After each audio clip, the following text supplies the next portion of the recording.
Les amis, bienvenue, j'espère que vous allez tous très bien, très content de vous retrouver pour cette nouvelle vidéo.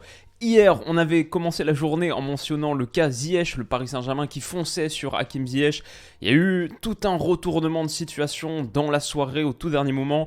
Ça s'est fait, mais non, parce que Chelsea a envoyé les mauvais documents 3 fois de suite. Il va peut-être y avoir une résolution aujourd'hui. Donc si ça se fait, on actualisera la vidéo. En fonction, on actualisera la vidéo. Peut-être que dans les heures qui suivent, il y aura un autre truc, une autre vidéo sur le cas Ziyech. Et j'ai aussi fait un point sur Joao Cancelo au Bayern. C'était les deux vidéos du dernier jour du mercato, mais aujourd'hui j'ai pas mal d'autres sujets que je veux évoquer. Il y aura au moins une vidéo, celle-ci donc, consacrée à l'Olympique de Marseille et peut-être d'autres, et peut-être demain aussi. On est parti sur un très gros programme pour commencer le mois de février. Mais ce que j'ai envie de dire aujourd'hui vraiment, à la conclusion de ce mercato hivernal, c'est respect à l'OM, à l'Olympique de Marseille. Ce qui a été réalisé notamment avec l'acquisition de Vitinha pour 32 millions d'euros sur lequel on va revenir, mais également Malinowski, Unai, le renforcement de l'effectif qui a été conduit par Pablo Longoria sur cette période assez courte, assez restreinte, mais où il a démontré, où l'OM a démontré qu'il travaillait les sujets et les dossiers en amont. Et bah personnellement, en tant que supporter de l'OL, c'est quelque chose qui me rend un peu jaloux, mais c'est fort et intéressant. Je crois que de plus en plus, avant d'être supporter de l'OL, je suis admirateur de ce qui se fait de bien dans le monde du foot et un fan de foot avant tout. Voir l'OM cette saison bâtir un effectif de plus en plus intéressant et avec les échéances qui restent, franchement, c'est assez excitant. Donc, Vitinha à l'Olympique de Marseille, c'est fait pour 32 millions. On va lire ensemble l'article de l'équipe que je remercie pour la mise à disposition de cet article et qui va permettre de détailler un petit peu plus la chose. Avec Vitinha, l'OM espère avoir trouvé la pièce qui manquait à son attaque. Le jeune attaquant portugais est devenu mardi soir la recrue la plus chère de l'histoire de l'Olympique de Marseille, qui a enfin trouvé le renfort en attaque qu'il attendait. On va voir si ça va marcher, évidemment. Pas mal de conditionnels dans tout ça, mais c'est intéressant. Au dernier jour du mercato et au bout du suspense, l'OM a donc trouvé l'attaquant qui lui manquait. Satisfaction sur les visages et dans les bureaux de la commanderie. Arrivé hier soir autour de 18h, foule surexcitée qui avait accueilli Alexis Sanchez, il n'y a pas eu droit à lui, ça s'est fait un peu au dernier moment, etc. Il a passé sa visite médicale et donc contrat de 4 ans et demi jusqu'en juin 2027. Peut-être un poil court, mais je crois que le maximum en même temps que tu puisses faire. Maintenant, ça a été encadré après les affaires Todd Boehly, etc. Je crois que c'est 5 ans en France. Donc, comme tu peux pas faire 5 ans et demi et que c'est normal que ça se finisse en juin, bon, ok, logique. Jusqu'en juin 2027. La fin d'un feuilleton en rebondissement, c'est vrai, donc départ de Bamba Dieng à Lorient. Il y a eu toute l'histoire autour de Terem Moffi. Est-ce que ça allait se faire, oui ou non? Bon, finalement, c'est Vitinha qui a été pris. Et ouais, juste narration de ce qu'il a réalisé pour l'instant. Il aura 23 ans en mars. Il sort d'une très bonne saison à Braga, une très bonne demi-saison, notamment son triplé en Europa League contre l'Union Saint-Gilloise. Je crois qu'il a 4 buts en 5 matchs en Europa League et un petit peu moins d'une dizaine sur 17 matchs en Ligue portugaise. Il y avait de la concurrence, Southampton était sur le dossier, mais Vitinha voulait Marseille, et ça je trouve ça très intéressant. Les dirigeants olympiens ont activé cette piste en fin de semaine dernière, ont eu la bonne surprise de trouver un joueur très motivé par l'idée de rejoindre Marseille. Vitinha a de la famille en France, et il parle déjà un peu la langue. Il a vite confié son envie de découvrir la ferveur du Vélodrome, et cette volonté a changé beaucoup de choses. Vraiment, je trouve que le fait que Vitinha voulait Marseille, qu'il l'a signifié à plusieurs reprises, et que c'est en partie ça qui a fait la différence dans la conclusion de ce dossier, bah c'est quelque chose d'hyper positif quand tu es supporter marseillais, et je trouve que ça parle aussi sur la force d'attraction du club. Si tu veux Marseille, c'est pas forcément uniquement pour la grandeur historique du club. Je crois qu'aujourd'hui, tu veux Marseille parce que c'est un club qui est on the rise, dont la tendance est ascendante, qui montre qu'il est bien managé au niveau de l'état-major, qu'il y a des choses intéressantes qui vont se passer du côté de Marseille dans les années qui viennent. Peut-être beaucoup plus que Southampton, même si Southampton c'est la première ligue, bah Southampton c'est lanterne rouge de première ligue, donc c'est vraisemblablement la saison prochaine en Championship.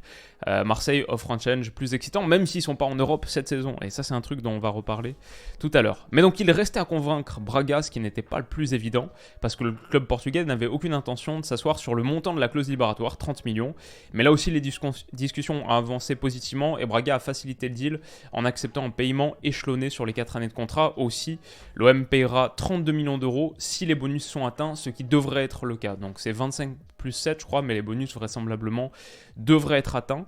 Et peut-être un truc intéressant qu'on peut ajouter avant de passer un peu plus à l'analyse sur les détails, Braga possède aussi une clause de buyback fixée à 60 millions d'euros, une clause de rachat donc fixée à 60 millions d'euros. C'est-à-dire que Braga pourra racheter le joueur à cette somme sans condition, et s'il le revend ensuite, l'OM récupérera 10% de plus-value. On peut se demander si Braga, quoi qu'il en soit, serait en capacité de mettre 60 millions d'euros même pour acheter le joueur, même s'il explosait. Après, je pense que s'ils ont, ce ne serait pas pour le posséder et le garder, ce serait pour le revendre tout de suite dans la foulée à un club qui en fait veut l'acheter à Marseille, peut-être 80 millions d'euros, s'il explose, qui fait une super saison de Ligue des Champions la saison passée. Imaginons, un club veut acheter Vitinha 80 millions d'euros, bon bah du coup Braga le rachète à Marseille et c'est Braga qui le vend pour récupérer un petit peu de bonus, faire une plus-value, mais l'OM dans ce cas-là récupérerait 10% de la plus-value. Un savant montage en conclusion où chacun trouve son compte et qui permet à Igor Tudor de s'appuyer sur un attaquant pour épauler Alexis Sanchez. Sur le profil donc, physique, robuste, sans cesse en mouvement, Vitinha est droitier, mais à l'aise du gauche. Il a marqué un sacré but du gauche dans la compilation que j'ai vue, et sa reprise de volée en se retournant là. Et c'est un travailleur même sans le ballon, donc très bien pour le système d'Igor Tudor et la philosophie d'Igor Tudor, ce qu'il veut faire sur son plan de jeu, sur son animation. Il marque de plus en plus, 14 buts la saison dernière pour sa première saison avec les pros, et déjà 13 cette saison, toutes compétitions confondues. Des statistiques qui le rapprochent toujours plus des radars de la sélection A, c'est vrai, même si on a vu récemment que Gonçalo Ramos est bien parti peut-être pour être le futur neuf du Portugal. Bon, Vitinha, peut-être sur une paire en plus, on sait que Vitinha, ça a très bien marché cette saison dans un 4-4-2 avec Abel Ruiz, donc ça aussi c'est une interrogation un peu pour Igor Tudor, mais voilà grosso modo, après Malinowski et Unai, l'OM a donc bouclé son mercato, et celui-ci semble convenir à Tudor si on en croit le visage satisfait du Croate devant la presse. Qu'en sera-t-il l'été prochain? L'OM est toujours sous la menace d'une interdiction de recrutement dans l'affaire Pape Gueye et sera entendu par le tribunal arbitral du sport en mars, donc peut-être aussi la raison pour laquelle Longoria y va assez fort sur ce mercato hivernal, parce que voilà, il n'y aura peut-être pas la possibilité de s'étoffer et de s'équiper davantage, bien plus davantage sur les mois qui viennent, même si, bon, à voir, ça reste un gros hypothétique, un gros conditionnel. Personnellement, de ce que j'ai vu de Vitinha, moi je trouve que ça matche très bien avec ce que l'OM a envie de faire. C'est un neuf extrêmement énergique, je le trouve hyper mobile, sa capacité à prendre la profondeur, donc tranchant dans les appels, mais même tranchant dans les dribbles, même avec ballon, pas que sans ballon pour faire les appels dans la profondeur, avec ballon, c'est un neuf extrêmement dribbleur, vivace, énergique, tranchant. Je pense que ce que j'aime bien avec ce que fait Pablo Longoria à l'OM depuis quelques temps, même s'il y a beaucoup de ratés, et c'est ça qui est intéressant, c'est une stratégie de volume, je trouve. Typiquement, Luis Suarez, là, qui repart quelques mois après avoir été pris l'été dernier, qui repart en prêt à Almeria, si je ne me trompe pas, et d'autres, Gerson, etc. Bon, ça montre que l'OM est plus dans l'idée de... On en prend plein, et si on a 3/4 qui marchent, c'est déjà très bien, mais c'est une stratégie plutôt audacieuse. Cette idée de volume, j'y accroche plutôt, mais ce que je voulais dire à la base, c'est par rapport au profil énergique, tranchant, percutant de Vitinha. Je trouve que ça matche bien à l'idée que Pablo Longoria a de la construction d'un effectif, c'est qu'il veut le faire autour de l'identité du club. Il considère les caractéristiques socio-démographiques, et un peu c'est une approche holiste, quoi, voir le club comme étant cette entité vivante qui a des caractéristiques propres, et du coup, tout ce que tu fais niveau recrutement, ça doit un peu aller dans cette direction. Typiquement, je trouve que Vitinha, quand on considère que la devise de l'OM c'est droit au but, il y match parfaitement. Quand on considère que l'OM c'est le club passion par excellence, avec une atmosphère extraordinaire, et que cet ancrage méditerranéen passionnel est très fort, bon, bah, le fait de prendre Tudor le Croate qui a passé la plus grande partie de sa carrière en Italie, Vitinha le Portugais, cette idée de créer un club méditerranéen droit au but avec cet ancrage local, mais en même temps très international, ce qui est aussi beaucoup la culture de l'OM, et cette idée d'être la pression, ça c'est Igor Tudor, le pressing et l'attaque tranchante, rapide, hyper percussion, hyper vitesse, ça aussi ça correspond très bien à l'OM, et je pense que Vitinha s'ancre bien dans cette idée. Donc voilà, ça c'est grosso modo ce qui me plaît à l'OM. Il y a des moyens, il y a de l'audace et il y a une vision. C'est très fort. Je pense aussi que pour Igor Tudor, Vitinha, ça peut être pas mal. Pour l'OM aussi, historiquement, qui cherche un neuf depuis longtemps. Moi, j'ai commencé à suivre le foot en 2002. Ça fait 21 ans. Mon souvenir de l'OM, mes premiers souvenirs de l'OM, bon, en vrai, je pense que c'est Fernandao. Mais ensuite, c'est Drogba, bien sûr. Et ensuite, c'est Mamadou Niang. Pour moi, l'OM, historiquement, quand j'ai grandi en tant qu'enfant qui suivait le foot, l'OM, c'était toujours des attaquants de top niveau. Vraiment, Niang, je trouve que c'est un des meilleurs joueurs de Ligue 1 des 20 dernières saisons. Je le trouvais tellement fort. Et pour moi, ça c'est l'OM, mais depuis longtemps maintenant, l'OM se cherche son nouvel très très bon attaquant. Peut-être qu'il y a eu une période André-Pierre Gignac qui était pas trop mal, mais récemment l'OM c'est plutôt Benedetto, Milik, Germain Mitroglou, beaucoup d'échecs sur ce poste de numéro 9, beaucoup de flops, et tu tentes des Payet en faux neuf, etc. Pendant longtemps, Marseille avait pas de neuf, et cette lacune au poste de neuf, c'était un de ses gros soucis, un des gros soucis de la construction de son effectif. Là, Marseille a enfin sa pointe incontestée sur laquelle Marseille a posé 30 millions d'euros. Faut que ça marche, c'est pas dit que ça marche encore, mais si ça marche, ça peut marcher très très fort. Il a 22 ans, je sais même pas si on l'a dit, c'est un 2000, 22 ans. Donc voilà, on espère pour Marseille, et Marseille espère que ce problème un peu historique des dernières années sera résolu, mais il y a des chances de le croire. Et on va voir, mais c'est intéressant par rapport à ça, par rapport à cette panne un peu historique. Et aussi, on peut dire que si l'option d'achat de Vitinha sera élevée plus tard, les 60 millions d'euros de Braga, à voir, c'est peut-être un petit bémol dans l'équation, mais s'ils sont levés, si cette option d'achat est levée, ce buyback clause, elle est activée, ça voudra dire qu'il a marché très très fort, donc tout le monde sera très content.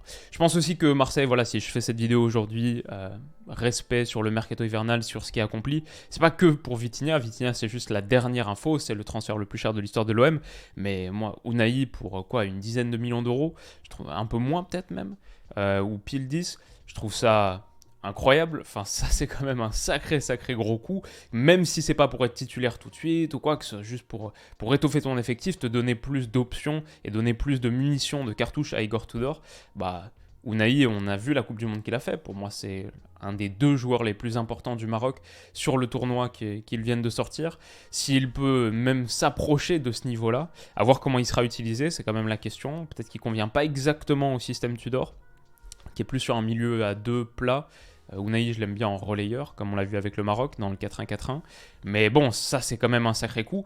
Et Ruslan Malinovski, un des chouchous de la chaîne depuis quelques années maintenant, le sniper absolu, et bah c'est vraiment un sacré renfort aussi, même si là ça commence à dater de quelques semaines maintenant.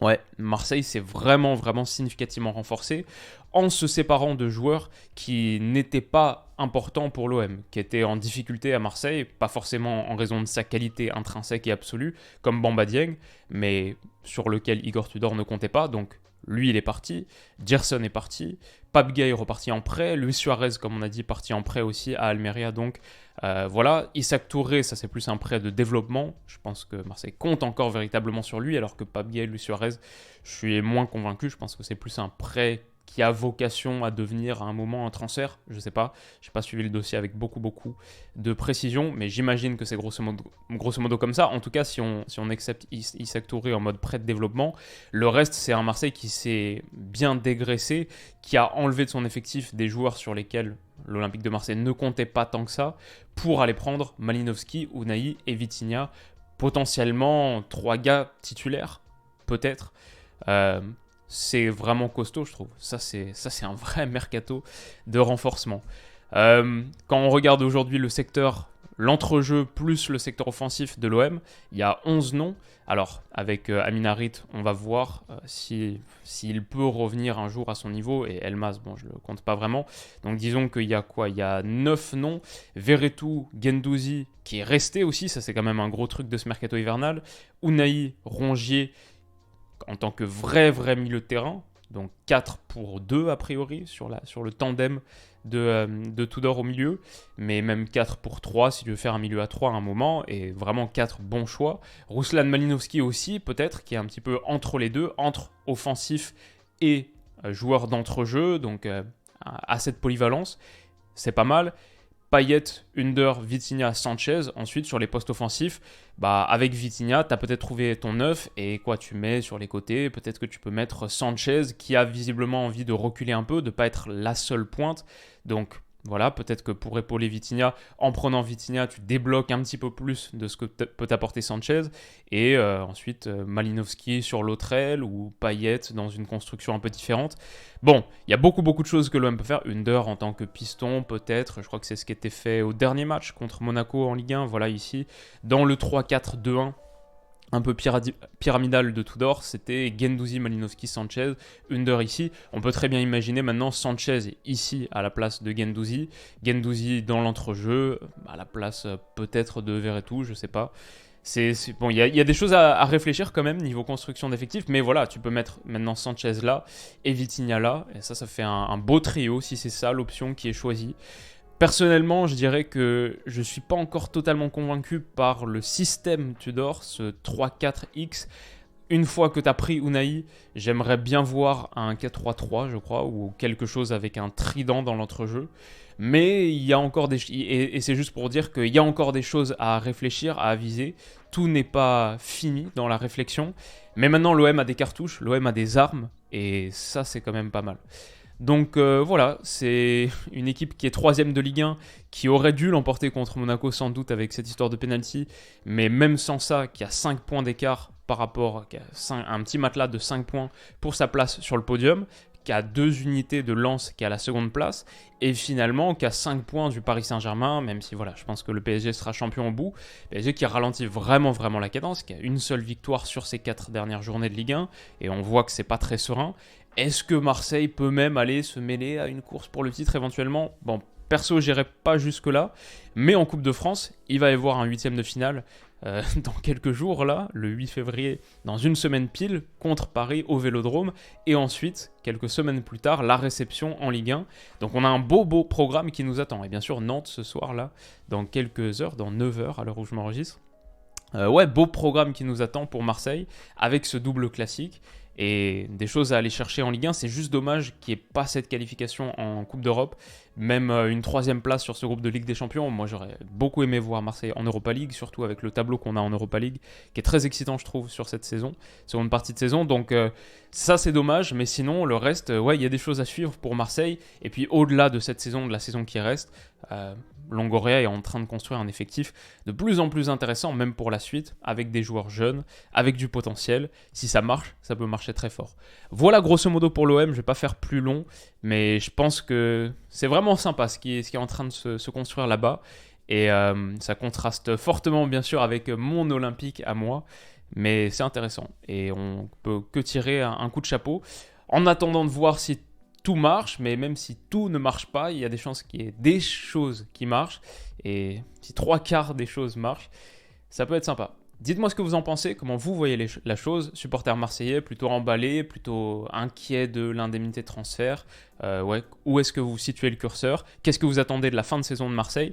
Faites-moi part de toutes vos impressions. Si cette vidéo rapide vous a plu, n'hésitez pas à mettre un petit pouce bleu. Moi je retourne au travail pour une seconde, je pense qu'il va sortir aujourd'hui, que ce soit sur l'imbroglio Ziyech qui se résout, peut-être pour parler de l'OL, même si mon niveau d'enthousiasme n'est pas très fort, je sais pas, il y a sans doute peut-être Jorginho Chelsea, Enzo Fernandez, Jorginho Arsenal, Enzo Fernandez Chelsea, etc.